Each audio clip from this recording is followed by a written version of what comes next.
But the F-22 is like none other. If there's ever somebody would say that I think this airplane actually has too much power, it's that airplane. It's just a beast, and there's just nothing like it. Not only the engines and the flight controls and what it can do, what you see it do at air shows, inside that airplane, the things you can't see from the outside, the sensors, the sensor fusion, its ability to pull out the mission. There's just nothing like it in the world. Welcome to the future of GovCon, a weekly podcast that looks at what is happening now and how it will impact the future of our industry. I'm Jake Frazer, owner and CEO of Precision Talent Solutions. In leading one of the industry's top executive search firms, I talk to influencers across the industry every day. C-suite executives, growth officers, diplomats, senior government officials, and top flag officers. Every week, we bring in experts from across GovCon, cyber, AI, space, NATO, medical, and more. And we'll have them share the key trends happening today and how our industry will look in the years to come. So pour a cup of coffee and let's get started. Hey everybody, it's Jake with PTS. Welcome to another episode of the future of GovCon. We have a very unique, interesting guest with us today. A Lieutenant General, recently retired, Dave Abu Nahom. We'll go into that in just a second. We'll call him Abu for this podcast. I met Abu through Lance Landrum, an old friend of mine in PTS. Welcome to the Future of GovCon podcast, Abu. Thanks. Great to be here with you. And you're calling in from the middle of America right now? Yeah, we're here in Oklahoma City. We're my wife and I settled down after retiring. That's the heartland, right? Yeah, no, it's a nice place. We in fact we're at a Thunder NBA game last night. Just a lot to do in this town, so we're enjoying it, and it's where her family's from. So it's just a good place to hang it up right now. Isn't it true that when you retire, the wife gets to pick where you settle down? Yeah, there's many reasons. Daughter here, in-laws, and a lot of friends. Frankly, being in the middle of the country, it's easy to get around when I'm doing some of the consulting, some of the other things I'm finding myself getting engaged in now. You can work the left coast and the right coast, right? Yeah, pretty easily. It's actually easier place to travel to and from than I thought. So it's been pretty good so far. Great. Yeah. Well, glad you landed on your feet there and out in Oklahoma City. So for our guest here, Abu brings just a really cool perspective. We've had NATO on with Andy Rawlings. We've had Dusty Schultz on talking about Southcom. We've had plenty of people talking around UCOM, but we have Abu here who has really had a great career, but towards the end has really culminated around a lot of focus on Indo-PACOM, and obviously a storied and successful pilot. So he also brings a very rich perspective from a pilot's perspective, which I haven't talked to many pilots about being a pilot. So I definitely want to dig into that a little bit, Abu. So before we get into that, let's talk a little bit about growing up, talking about where you're born, your family, the formative years for your career.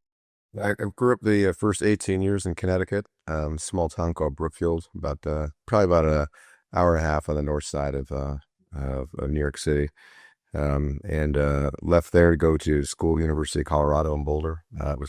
There's nothing more to it than just kind of wanting to get out of the East Coast and look at something different. And the mountains looked like a great place. Did you have family? Did you have family that was in the military or any? My dad served as an enlisted person way back in the Korean War, but it was definitely not a family tradition.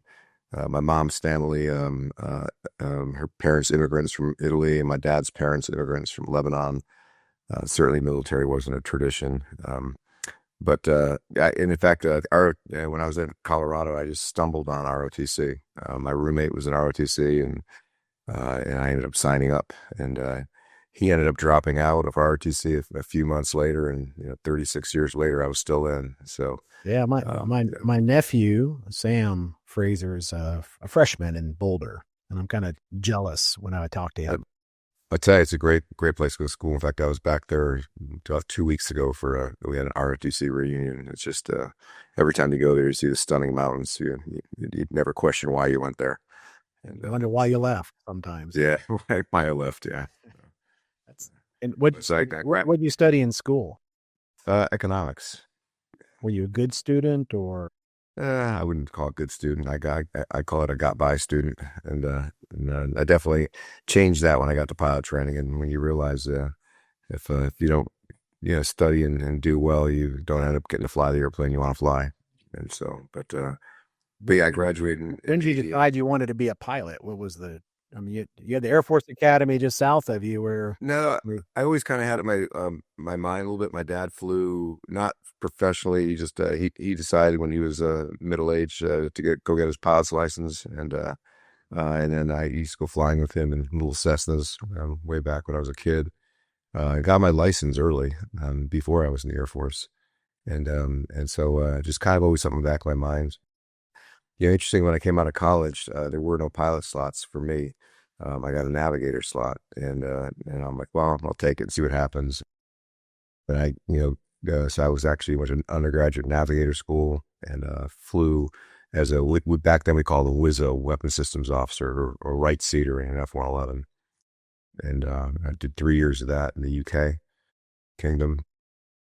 And then an opportunity came up asking if I wanted to apply for pilot training. And so I applied and got in. And so went to pilot training late. As you know, late career wise, I was already a captain. And then went to pilot training at Wichita Falls, Texas, and not too far from Oklahoma. And that's where I met my wife. And so that's why I'm here in Oklahoma. And so, interesting. But then from there, went to the F-15C. Really wanted to get into the air-to-air game. Really wanted to fly single seat, which is kind of weird having come from a 2-seat cockpit.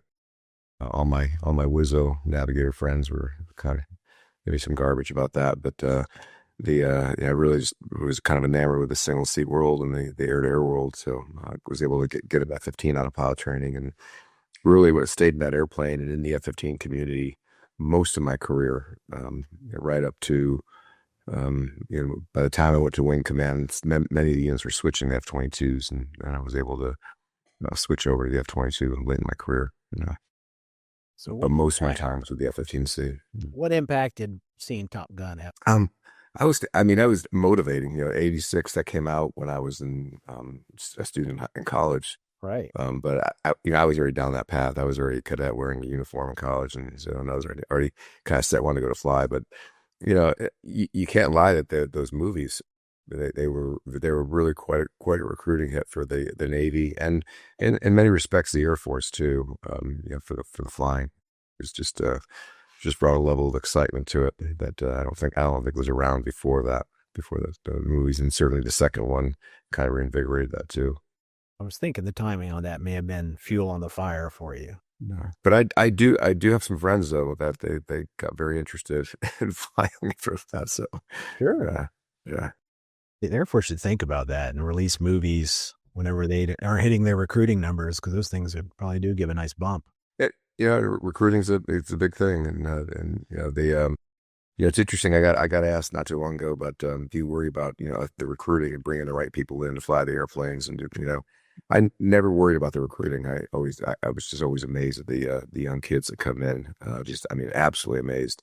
I think our biggest challenge was keeping them, because there's so many opportunities on the outside. So many young men and women come in. They just do incredible work for our country, but then they also see some incredible opportunities on the other side, and don't necessarily stay as long as we would like. So that I was always thought that the bigger challenge.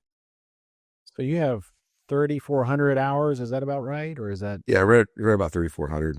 Most of that in the F-15, beginning in the F-111, and then at the end, a couple hundred in the F-22. That F-15 is kind of a fickle bird, isn't it? I don't know. It's just, it's what I grew up in. So I think it's kind of hard to, people say, what's your favorite? It's kind of hard to not say the F-15 just because it's what I grew up in. But the F-22 is like none other. If there was ever somebody would say that I think this airplane actually has too much power, it's that airplane. Really? It's just a beast, and there's just nothing like it. Not only the engines and the flight controls and what it can do, what you see it do at air shows. inside that airplane, the things you can't see from the outside. The sensors, the sensor fusion, its ability to pull out the mission. There's just nothing like it in the world. People born natural pilots, or is it trained? Is it? Um, I don't know if it's natural pilots, but I'm certainly, the training is incredible.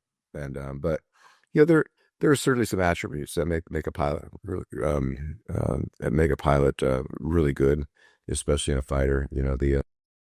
There's a lot going on.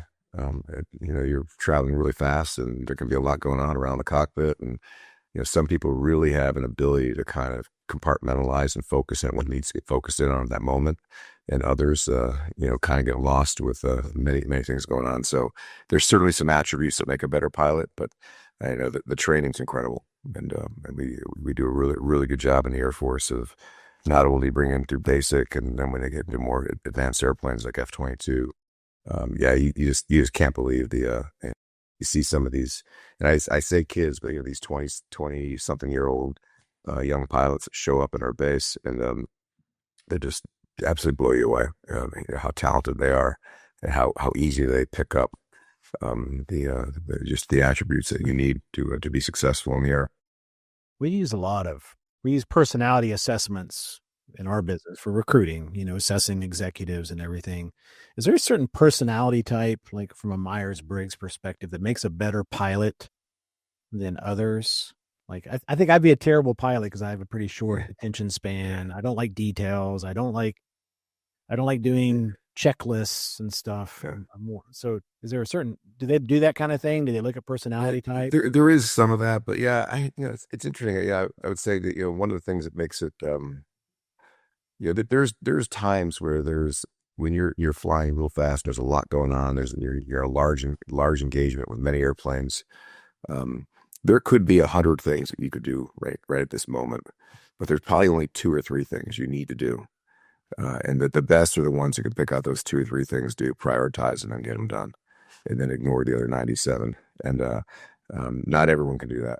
And so, there definitely is people who come in, they're very talented, and there's some who race to the top. That ability to lead, the ability to actually just almost in their mind make a 3D mental picture of a battle space, and be able to allocate assets and execute the mission. That I tell you is something that some people have and some people do not have. And there's some people who come into the F-15 or F-22 and they leave 3 years later as and never come back to it because they just really never developed like that. And then there's others that you never want them to leave the community. But yeah, there's certainly some attributes of that, and that was always the hardest thing in the F-15, especially because you didn't have a lot of the modern, I would say modern conveniences you have in the F-22 that fills a lot of situation awareness, just because of the way it fuses sensors and takes in information and presents it in such a intuitive manner. The F-15, you're doing the sensor fusion was a lot of times your head, and a lot of times you had to take 6, right? 7 sources and actually build that picture in your head and then execute. There's certainly some people who can do that really well, and then there's some people who that's not a natural thing. And so you made it to 3-star general, and it must have been at the expense of some time in the cockpit, right? Mm-hmm. And talk about, pilots must be great pilots, but they're not necessarily built to be great officers, or like you were probably both, but how do you make that trade-off between being a pilot and then going into more of a management type? Yeah, well, the good thing is the Air Force, especially when you're commanding, lets you fly. Like I retired last year and I was flying F-22s right up to the end, when I was a commander. So when we do in the Air Force, we believe that if you're in command, that flying your aircraft is really important to get out there, because you see things that are going on that you may not see sitting behind a desk. The Army calls it battlefield circulation. Well, in the Air Force, when we want to circulate, we get in an airplane and go fly. Nice. And so you never really lose touch with it, which is good. And I was able to fly quite a bit throughout my career. There were certainly some downtimes, going to school or working at the Pentagon and things like that. But I was always able to kind of maintain touch with the flight line. and then thankfully get back before I retired. That's great. That's great. Would you have to be? I mean, would you have to be the best pilot, even though maybe you don't fly? You're not, last year, last year when I retired, I was 58 years old flying an F-22. There was a lot of people who are flying that airplane better than I was at that point. That's, these young guys are amazing. You don't want to, say, just because of my age and my wisdom, I'm the best. Yeah, that's crazy. In fact, because of the nature of my day job, which was, commanding a large organization, I wasn't flying complex missions. In fact, I wasn't even teaching or even leading. I was I got checked out when I came back to the F-22 back in 2022.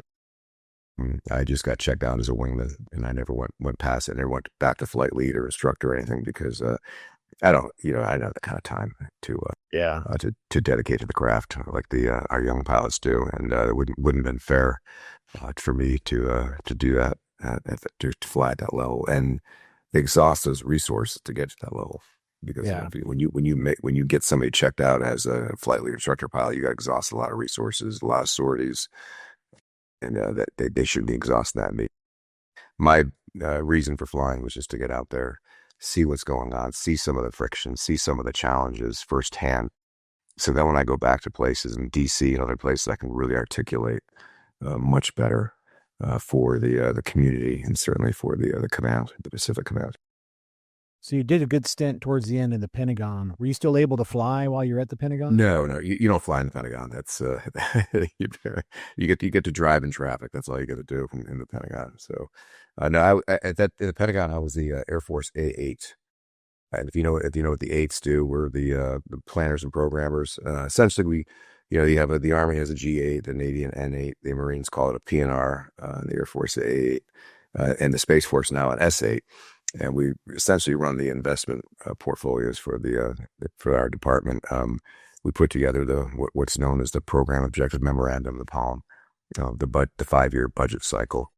And so I was, it's interesting. I never thought I would use my economics degree. I guess it all came full circle, and it was interesting, working at that level, and working with all the agencies around DC, not just within the Pentagon, certainly in Congress, certainly in other places around DC. I actually found it fascinating. I really enjoyed my 4.5 years there doing that. In my first year and a half as the A8P, the Air Force's programmer, and then I fleeted up to take the A8 to replace my boss after he left. And you really get a chance to put your stamp on the Air Force and really help do good, making sure the money and the investment's in the right place.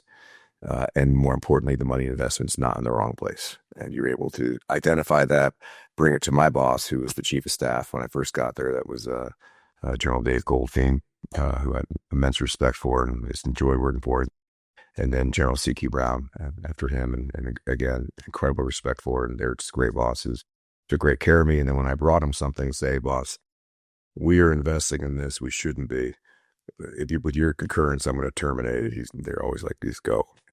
And so you're able to really, I think, do some good for the Air Force. And in many ways, I missed when I left there, even though I was going up to Alaska to fly again and lead, which is everyone's dream. There was parts of it I really missed when I left. Not many people say that they miss the Pentagon.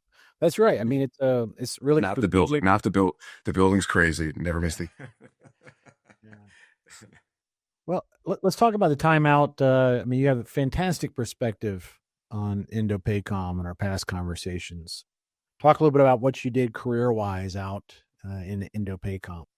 Yeah, it's interesting. I was never in there as a young officer. Then when I became colonel, I graduated War College. And I went to the Defense College out in NATO, out in Rome. And then they were trying to line me up with a European assignment coming out of NATO Defense College, which is kind of what it's intended for. They couldn't find an assignment that lined up, so they said, "Would you like to go to Korea?" And it wasn't really a question the way they asked it, and I said, "I would love to go to Korea." And so I ended up out in the USFK headquarters at the time up in Seoul, ESAG, the Yongsan, and I was the J-37, so I was in charge of putting the exercises together, the big Korean U.S. exercises.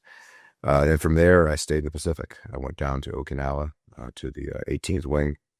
Worked for the wing commander at the time. He was Brigadier General Wilsbach, who's now going to be our chief of the Air Force. Wonderful boss, and a very good friend of mine. And we were down in Okinawa for 2 years, leading the operations group at the 18th Wing. So we're running the flying operation for the Air Force in Okinawa. So our F-15s, AWACS, tankers, and our rescue community, the HH-60 and the Guardian Angels. That was the most amazing assignment. I mean, it just woke me up to the Pacific. There was things going on back then that were, you talk about a pivotal time where you saw things changing. I was there in 2010 when, the Chinese started doing what looked like, practice attacks on that part of the world, our base. And you had not seen them out that far and being that aggressive before. And so the world, I think the world really changed in the Pacific around then. It was just, it was exciting to be along for the ride at that point and be just a little part of it.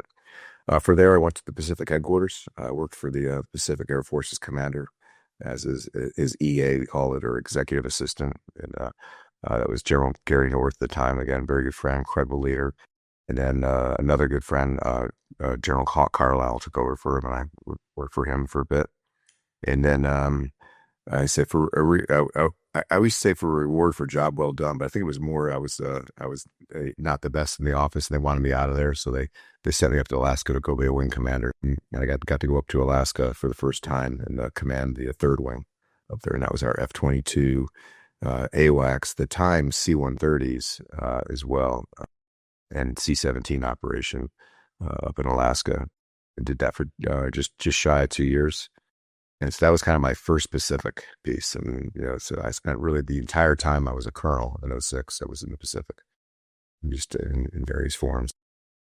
Just immense appreciation not only for the Pacific, but certainly the Arctic and how they all come together with my time in Alaska. And then, 10 years, almost 10 years later, came back in 2022 as the 11th Air Force commander, and that job is really interesting too because it's a 3-hat job. So now 11th Air Force is the way the Air Force divides up the Pacific is you have the Pacific Air Force's commander and leadership right now under General Schneider, and then you have three 3-star headquarters. One is on Korea for all our responsibilities on Korea, the 7th Air Force.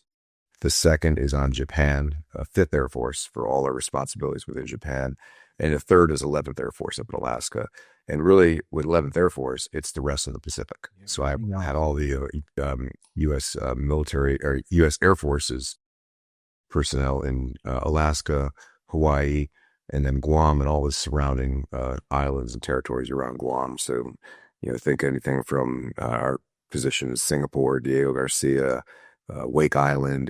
There's a small little outpost in the Pacific that somehow fell under 11th Air Force in some way, shape, and form.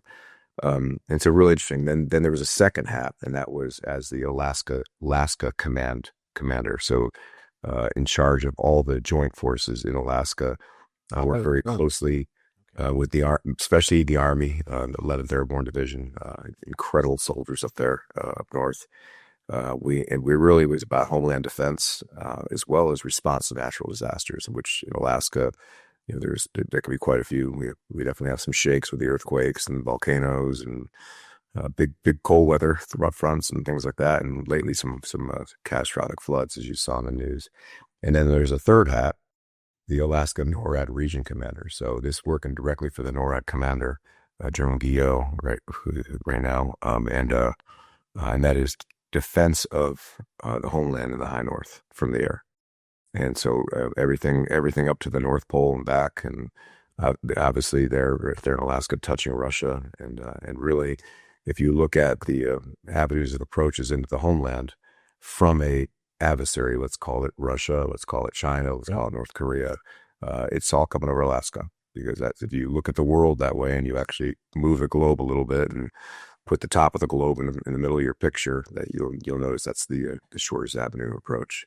Most So people don't look at the globe that way. They think yeah, the West if you Coast came to my is office great. Alaska, you did because I had under the glass. I had a beautiful picture of the world, and in the middle of it was the top. And you do when that is your perspective, you do look at it a lot differently. Which would mean alliances along that northern front must be more and more. Well, and you realize why the statement that everyone quotes up there, Billy Mitchell, the most strategic place on earth. You really start realizing it because from Alaska, not only is it the key to defending the homeland, but it's also the key to power projection to really anywhere in the northern hemisphere. Why did the Air Force at the time? This is obviously changing over time as we procure more airplanes, but at the time I was up there, the highest concentration of fifth generation air power in the U.S. Air Force. Why is it there? Well, first of all, it's an amazing place to train. Wide open ranges, incredible terrain, and just and free from restrictions, supersonic, everything. It's just an amazing place to train. But from that position, I can be into Eastern Europe faster than you can be there from the East Coast of the U.S. It's closer. I can be to the South China Sea faster than you can be there, even from Hawaii. It's closer. And so you start realizing how accessible it's, and it's the most strategic place to defend the homeland. And so you start, you go back to the 1930s when Billy Mitchell said that, and you start realizing, he was probably looking at the map just like I was looking at it. And so just an incredible place to be. So a lot of people don't think of Canada as being strategic or part of NATO and a key part of NATO, but they must be absolutely critical given that. It is. In fact, so in my command, in each one of those hats I had, in my Alaska NORAD hat, my deputy commander was a Canadian one-star who lived next door to me on base and was just a really close friend. And right now, he made his second star, and right now he is the J3, the deputy of ops for General Guillot down in Colorado Springs. So when you go to my headquarters in Alaska, General Guillot's headquarters down in Colorado Springs, the NORAD headquarters, there's a Canadian U.S. flag flying up front. And we are bound with the Canadians for homeland defense by geography. Shared values, we can talk about all that as well. Right. We are by geography. Yeah.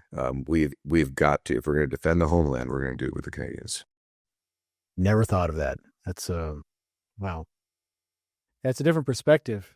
And I think that a lot of folks they look at the economic purpose of Canada. They do look at the some of the political connections, but you're right. It's purely defense up there. Yeah, well, and just incredible, and just incredible people too. We had just a wonderful relationship up there in Alaska. Where my headquarters is truly a binational headquarters. There's Canadians everywhere, and then even our some of our squadrons, the E3 AWAC squadron up at Elmendorf, there's a Canadian U.S. flag. They fly that airplane together, even though it says U.S. Air Force on the side. The squadron is completely blended between the U.S. and Canada. So that joint command, did you also have Navy resources? Very few. I had one or two sailors in headquarters just in joint billets. But in terms of forces in Alaska, it's really about the Army and the Air Force. And then on the sea side, it's about the Coast Guard. Okay. District 17, I think they renamed themselves the Coast Guard Arctic, I believe that there's a renaming. They're based on Juneau. They were not in our chain of command. But I'll tell you right now, the commander of the time, and she's since left, Admiral Dean, she and I worked very closely together. We had an incredible working relationship. We worked problems together because they were the sea presence up there in Alaska, up in the high north. Looking back on your career, when did you first become engaged or have to work with government contractors, like third-party outside commercial providers? Yeah, it's funny. I grew up obviously flying airplanes and just not worrying about much past my fighter squadron and from my position to the flight line and back. But we always had contractors. Even in the F-15 early on, we had we brought on a advanced radar system, ESA, and an active electronically scanned array radars, which is the modern radar system, and they were maintained by contractors. So on the flight line, we had contractors maintaining our radars, and so that was probably very early on, seeing them how integral they were to the mission because without the radar in the F-15, it's you might as well stay on the ground. There's two airplanes we used to joke about. They're both designed in the 60s and first built in the 70s. Was the A-10 that was built around a gun, and the F-15 that was built around a radar. We always used to joke that, back there, Mac Air, somebody came in with this gigantic radar, can you build an airplane that can fly this thing? We kind of used to joke about that. But so that just amazing. And then, you would see that how well it operated, and it was pretty nascent technology at the time, and they just did such amazing work. Certainly when I got to USFK, I led an organization, like I said, called the J37, and majority of my workers were contractors. Some GS civilians, but mostly contractors. And these contractors stage those gigantic Korean American exercises you see twice a year down on the peninsula. They're the ones who put on the simulations and do all the backbone behind the exercises, and we couldn't function without them. I say, how integrated, how reliant were you on the contractors? Yeah, if they walked without them, it didn't happen. There were not blue suiters, green suiters. Again, Korea, kind of like Alaska, is majority airmen and soldiers, and my small little niche of it was a mix of airmen and soldiers, and but without the contractors, it didn't work. They had the expertise and the know-how, and the frankly the core knowledge, because they had been there for years, and many of them had retired out of the Army, retired out of the Air Force, loved Korea because it is a wonderful country, and wanted to stay. And they got these contracting jobs, and they worked there, and they just couldn't function without them. So how do you see the role of government contractors in the shape of the mission in Indo-PACOM? How do you see that? It's still how is it changing? How has it evolved? Maybe in your exposure to that, but then where do you see it going? Well, it's certainly evolved, in a way that, and without getting back into the headquarters stuff, but in terms of the warfighter, we're going to go forward with contractors, because there's things contractors need to do, and there's certain aspects of some of the modern airplanes we're flying that we're going to take with us, whether F-35, other things that we do rely on contractors for certain things. There comes a challenge with that, though. It's not, when you're telling me you want to take a fighter squadron, and you want to not only go from your base back in the U.S. and go forward to a base in the Pacific that we all know about, everything's established. That's one thing. If you want to take that same squadron and go to 4 different locations on remote islands, there's challenges with that with contractors, and so we're certainly working through them. And there's certain jobs that's really good. We could have what we call an Air Force blue suit, which is a way of saying doing those jobs, and versus contractors or government civilians, GS employees. There's certainly pluses and minuses to both. There's certainly a bit of ease to get people on the road very quickly if they're blue suiters, because I can snap a finger, say let's go, and they go, okay, look, where do you want to go? And we go. Where it's contractors, it's sometimes you have to get into what the contract says they can and can't do, how quick they can do it, and what you need to have there when they get there, and all that's completely understandable. We just, as a commander, you need to understand that going in, because some things may not happen as quickly, and you may need blue suiters to do things quickly, and then bring the contractors in behind them to have the stability and longevity for an operation. Talk about this long evolving pivot, the so-called pivot to Indo-PACOM. And we've been mired down in CENTCOM, and then we got cut back up in EUCOM.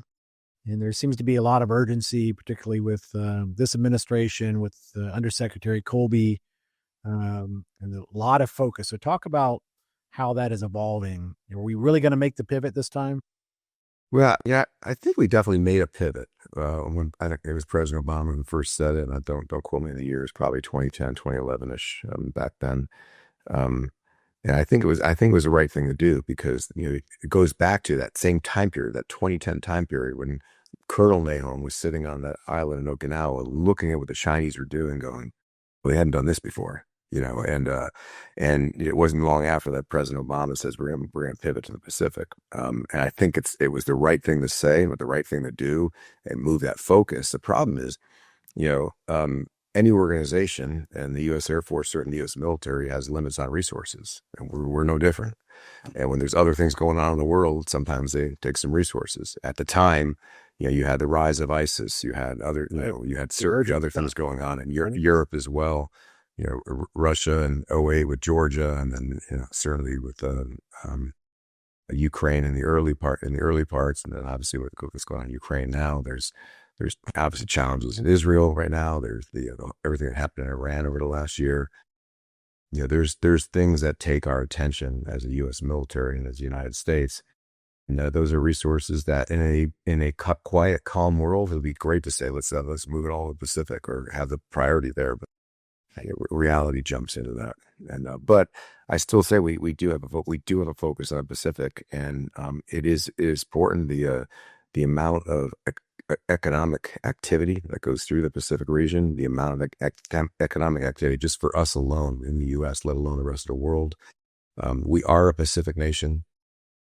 With not only with a large coastline on the West Coast, but certainly Hawaii, Guam, many of the other territories, and many of our friends that we work very closely with. Think the Japanese, the Philippines, Australians, and Singapore, and many other friendly nations. And with President Trump over there this week, and you can just see that we have some good friends and partnerships. I truly believe a free, stable, peaceful Pacific is important for the entire world. And I think the U.S.'s presence there is such a critical part of that.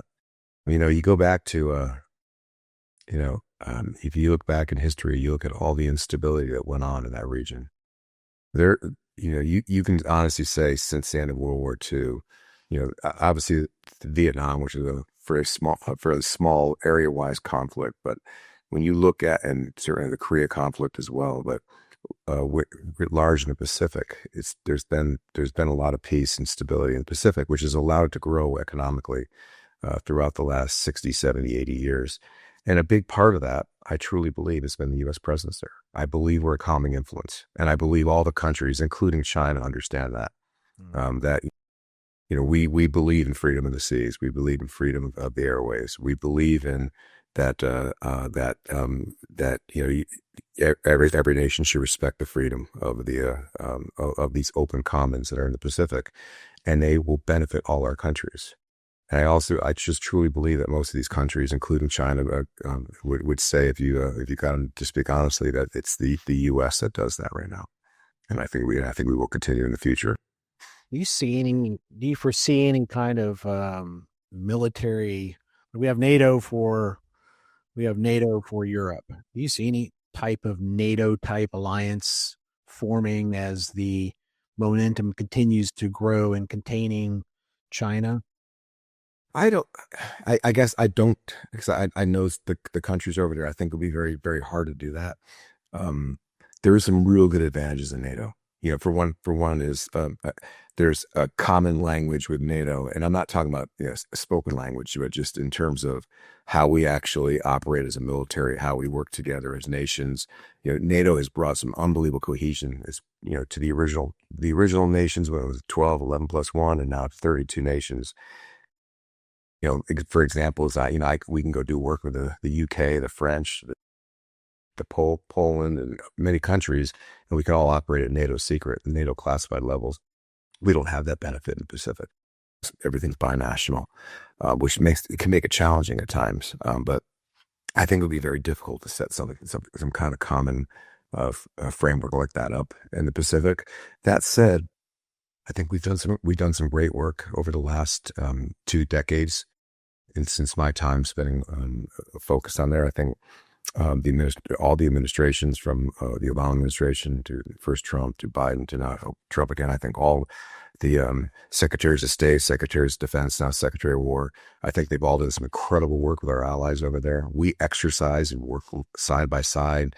One day an exercise in Korat, Thailand, the next day in Butterworth, Malaysia, and the week later we're down in we're down in Darwin, Australia, and then it's unbelievable when there's a natural disaster. We all come together. When I was in Okinawa, we had the big Operation Tomodachi after the tsunami hit Japan, and it was amazing how we all came together. Not too long after that, when I was up in Alaska, we had a large typhoon down in the Philippines, and we all came together to help out our neighbors down there. I think there is a underlying cohesion to so many of the friendly nations over there, and I think that's something that China's wary of. I think they understand that. They understand that we have very good relations, and we always will, with so many of the nations in the South Pacific. And I think there's some real strength there. Now, could we ever coalesce that into a NATO? I just don't think so.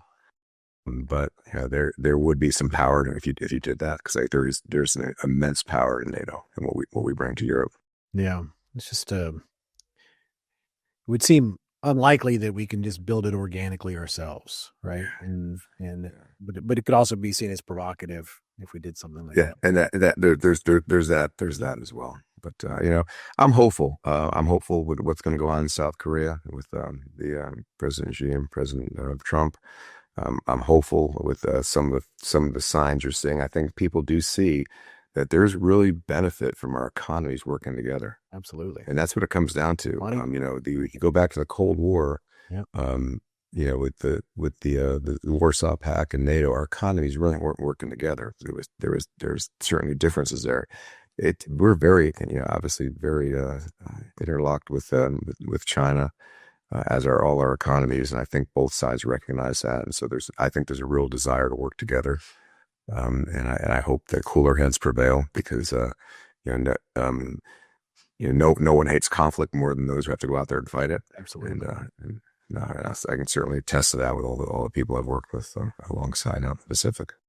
Before we shift and look in the future, just kind of looking back at the pivot, and it is happening, and it needs to happen. But there are limited resources, and we are spread thin by all these other things that are happening around the world. And we're talking to the government contracting community right here in our audience. What kind of advice, or where would you see the role for the support contractors, the service contractors, the equipment contractors? Where do you see the role now, and where do you see it heading? I wish I had that crystal ball. I hope you did. That's why. Yeah. So I would be in some business where I would live in a lot nicer house right now if I could predict all that. I do see challenges with the government contractor community because of a little bit we talked about.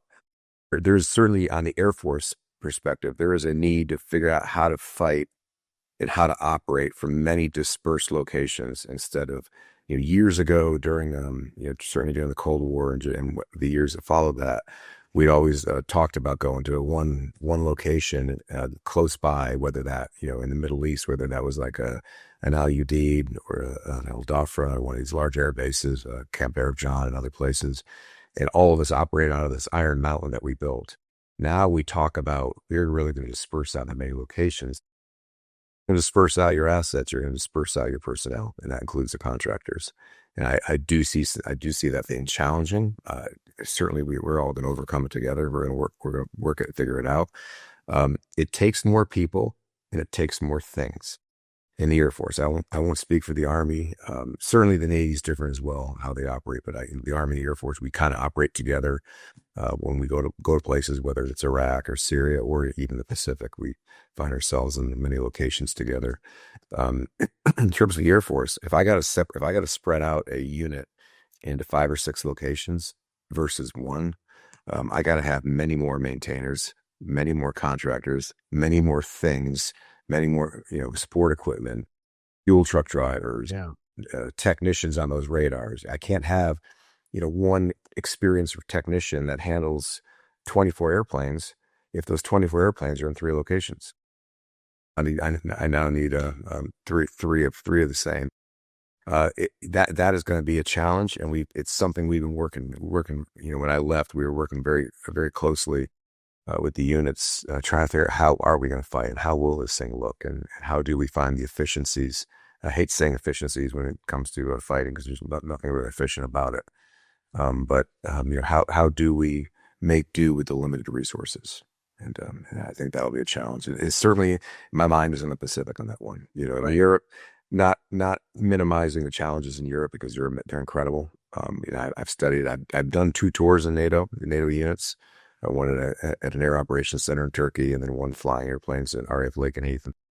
I went to the NATO Defense College as well.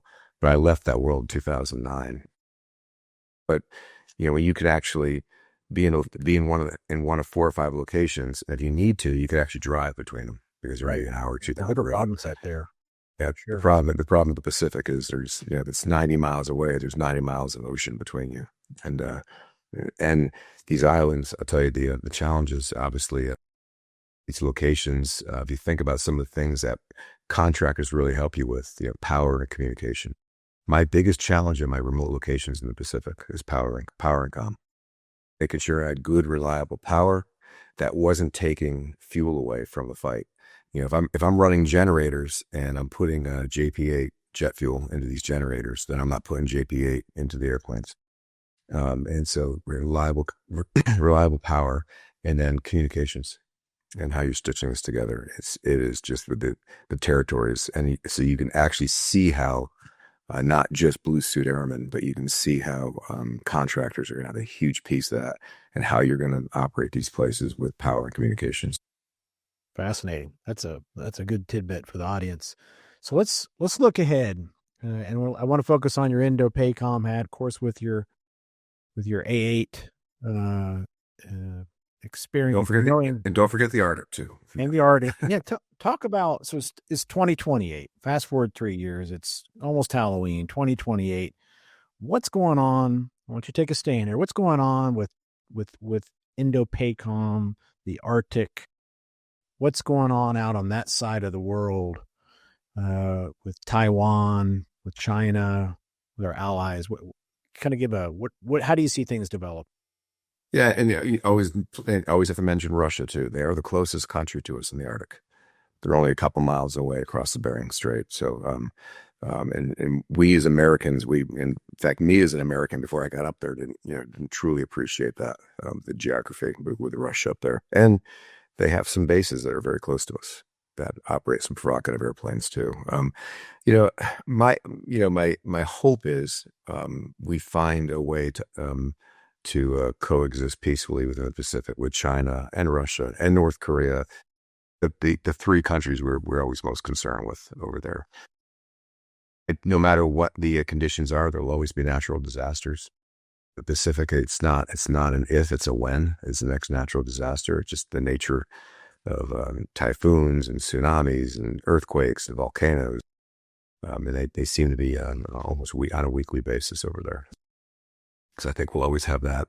I think you can't not talk about it without Golden Dome, because if you're going to defend the homeland in the manner that the Secretary of War and the President are talking about right now, it involves Alaska. It almost starts in Alaska, because the first thing you have to do in defending the homeland is you have to have the ability to see out further and sooner. And that starts in the Arctic, and that starts in the high north. And so I think there will be a lot of focus on that part of the world in the next 3 years as we develop what Golden Dome looks like, and how do we defend the nation more holistically than we have in the past. For what whatever want to say about the new buzzword Golden Dome and all the conversations about it, it is really, really good that they're focused on the homeland in this matter, and getting us focused on, to the point where what is forces forward versus forces back, if the priority is homeland defense over the next few years. There is a very important balance with that, and the Indo-PACOM commander, Harlan, his team will tell you all about defending forward. And you heard that a lot from his predecessor, Admiral Aquilino, as well, and all that is absolutely right. So I think you're still going to see a robust presence. I think you're going to balance it with more presence in the homeland, and as we start developing out what Golden Dome and defending, because Golden Dome is not going to look like Iron Dome in Israel. It's not going to be where our country is a little bit larger, as well as it brings in Canada and the other aspects of North America. So I think that is going to be the dominant discussion over the next few years, and I think it's a really good thing for our country. Whatever that is looking like. So I couldn't be a bigger cheerleader for General Guline and his team as they wrestle with it, because I just think and then and the nice thing is too is we've just got some incredible leaders. You don't get any better than General Gio, our NORAD Northcom commander right now. There's just no one smarter about homeland defense than he is, and you don't get much better now. Par leader, Admiral Pappy, he and I. we like him because he's he says he's the Navy, but he's really an Air Force fighter pilot. He did 3 years with me and my squadron back in 1996, I think. He and I flew together in the F-15. Nice. And so we instilled Air Force spirit in the Pappy. Yeah. But he is an amazing leader, and we couldn't be in better hands with that team. I think you can continue to see our presence in the South China Sea, because I think we have to. I think we have to be places. If you're not there, you're not there. And if you're not at an exercise in Thailand or an exercise in Singapore, then people may show up to the exercise and you don't want to show up, because these countries are going to engage with somebody. And we'd much rather have them engaging with us and our allies than engaging, in this case, with China or Russia. And so we're going to continue to be there. And you're seeing that too. You're seeing us not only maintaining our presence in the Ryukyus, the first island chain, Okinawa, southern Japan, in the Koreas, in South Korea, and certainly in other places like Darwin, Australia, and Singapore, detachment there, and continuing to exercise and be out there, because I think we're just going to be there. And I think it's a good thing. And hopefully someday you see some light where maybe the U.S. and China are able to cooperate on, maybe humanitarian assistance exercise or something where, both countries can kind of rally around. And because, you would love to see that the next natural disaster, it's in the Philippines or Thailand or something. We're all pitching in. What a beautiful world if you had Chinese and U.S. forces actually working together, passing out food and saving people. And that's my hope, that we would get to a point like that, because I think I used to always say the humanitarian assistance response, HADR, every military person's got an acronym. In HADR missions, there's commonality for everybody. I think it's something in the Pacific that could really pull us together in the years to come. So wrapping up, you got one word to talk about your kind of gut feeling about the future of Indo-PACOM, government contracting in that area. What one word would you pick, Abu? Oh man, I would say connection in a lot of ways.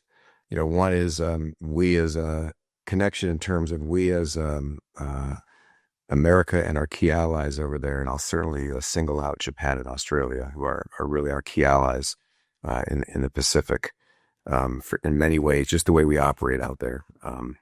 We're going to have to figure out a way to connect. Both with our in the way we exercise and operate, certainly in the way our gear actually connects, the networks that come together, how we share information.